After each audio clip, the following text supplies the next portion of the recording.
The Woodman's Enigma by Gary Kilworth.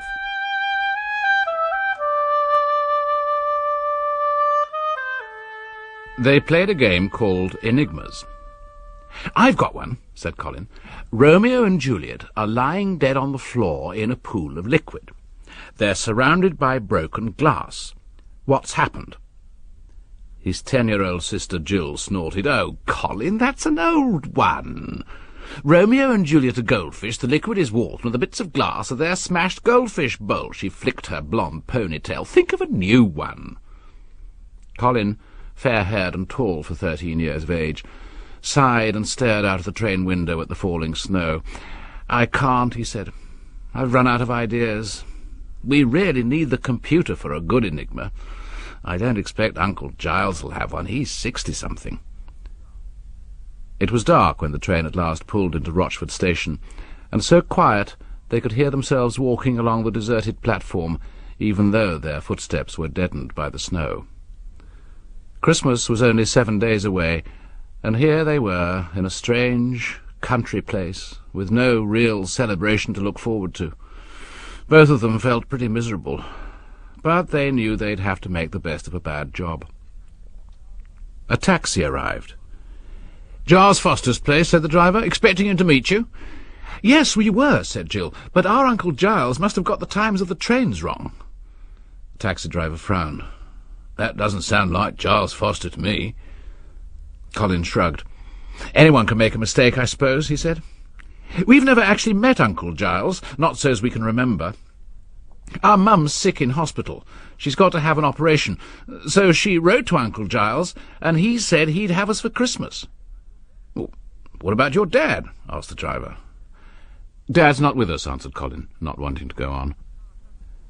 The car suddenly pulled off the main road and went jolting along a mud track. It pulled up outside a wooden shiplap cottage.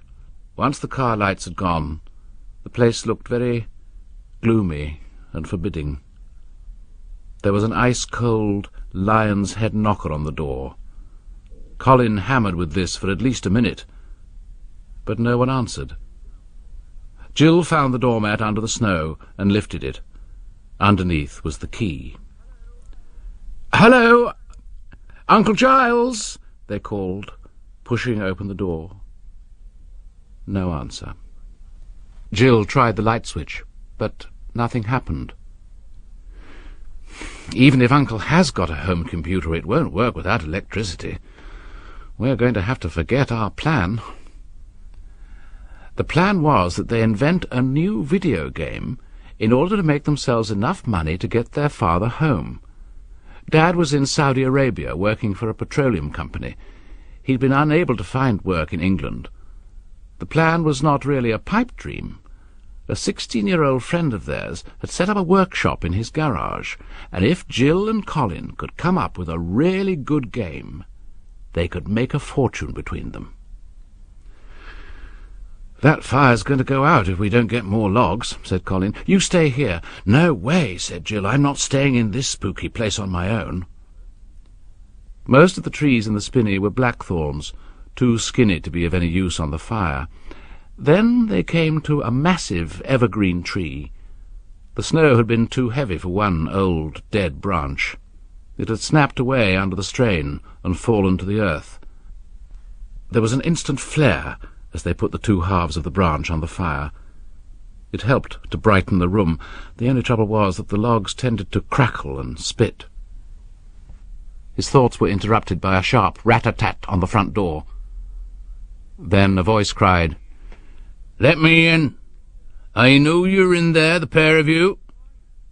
"Who are you?" cried Jill, her voice wavering. "Giles Foster." Colin let out a breath of relief. "Uncle Giles," he said, and unbolted the door. Giles Foster sat down in the old armchair by the fire. You had no bad encounters, I trust?" "Encounters?" asked Jill. "Yes, with the ghost." "What ghost?" asked Colin. Giles was looking intently at the hissing logs. "He haunts the spinney mostly, but he sometimes comes in here a-looking." The logs on the fire spat a shower of sparks into the fireplace. "Them logs, where did they come from?" "From the big tree, Uncle." "The old yew tree? Oh, no wonder. You'll meet the ghost this night. That much is certain." Both children glanced nervously towards the front door. "But then, you don't believe in ghosts, do you?" Giles leaned forward and stirred the logs with a poker. "Yes, it was at the turn of the last century. There was this Woodman, you see, fine figure of a man. Thought it time to lay aside his axe and go a-courting, settle a bit. He'd been a-coppicing and a-cutting down trees all his life. Near destroy the forest he did. Some say the old yew tree killed him of a purpose while he were on his way to a carol service, just a few days before Christmas. Somebody walked under the old yew tree, caught a clip on his ear from a dangling boot, and there he was, hanging by his neck from a fork in a branch. Well, there were no going straight to heaven, of course, because the Woodman was not in particular a religious man. The way of his death were very mysterious, and until someone living guesses exactly how the Woodman met his death, his spirit is not to be put to rest." "And no one has guessed it?" said Jill. "That's terrible. Come on, Colin. We can think of how he died the way we play enigmas." "I have to warn you," said Giles, "that if you fail to get the right answer, there's a penalty." "What?" asked Colin, his skin tingling with fright.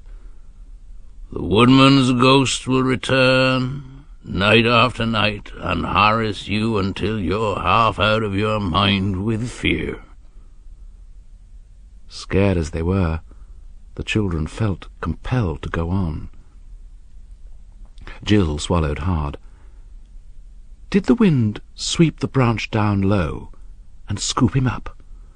"Doubtful," said Giles. "Did the Woodman climb the tree?" asked Colin. "And he slipped?" cried Jill. "Possible," said Giles, "but why did he climb the tree in the first place?"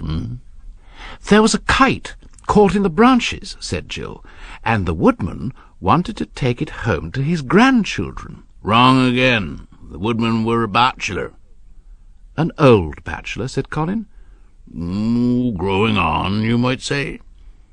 "Then he wouldn't have a girlfriend, would he? So he wasn't climbing up to break off a few small branches to make some sort of a bouquet or something?" "Why wouldn't he have a lady friend? He may very well have had a lady for whom he carried an affection." "So, this girlfriend," said Jill carefully, "she was at church, wasn't she? Otherwise he wouldn't be going there. You said he wasn't very religious."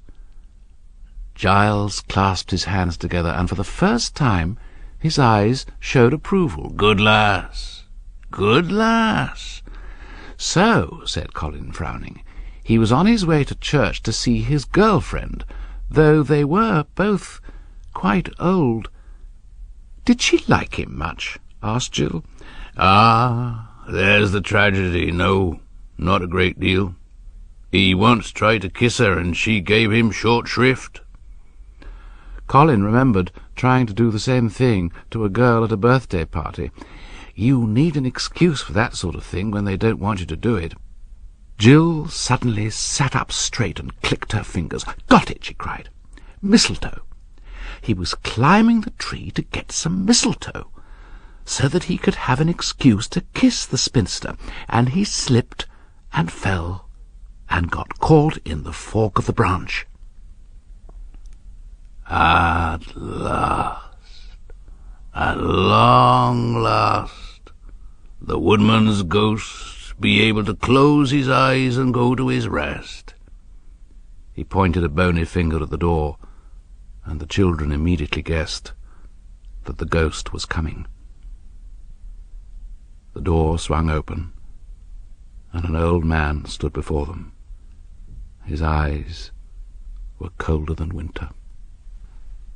"I believe in ghosts," whispered Colin. "I really do. I can tell you how you died.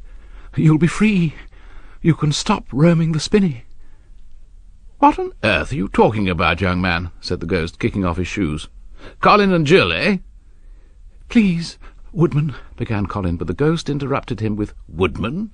I'm your Uncle Giles. The car broke down on the way to the station. I've been walking for an hour over the fields. Sorry I wasn't there to meet you. Taxi brought you, eh? Why on earth are you sitting in the dark, for goodness sake?" He reached up and turned a switch. The room was suddenly bright. And when Colin and Jill turned to look at the chair by the fire, it was quite empty. The ghost of the woodman had played his final trick on the living, and had gone now to the place where he belonged, in the land of the dead.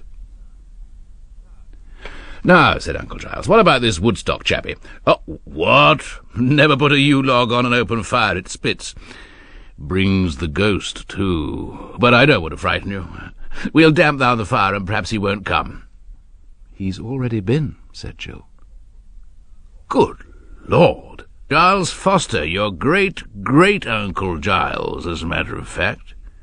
Here, was he? Well, I'm blowed. He didn't, by any chance, ask you to solve any riddles, did he?" "He did, and we gave him the right answer," said Jill proudly. And they told him the story of the mistletoe and how it happened. "Now, come into the den. Bought something special for the pair of you. Make Christmas with an old man a bit more exciting." He led them into another room, switching on the lights as he did so. "Ta-ra!" he cried, gesturing towards a desk. On it was a brand-new home computer. That night, when the house was silent, Colin and Jill stared out into the starlit landscape. "I bet I know what you're thinking," said Jill. "What?" asked Colin. "We've got our video game, the one that'll make enough money to get Dad back home." Colin thought. Suddenly it came to him. "You mean the game called The Woodman's Enigma?"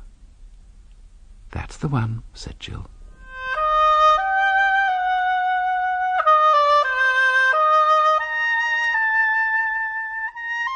The Woodman's Enigma was written by Gary Kilworth and read by me, Edward D'Souza.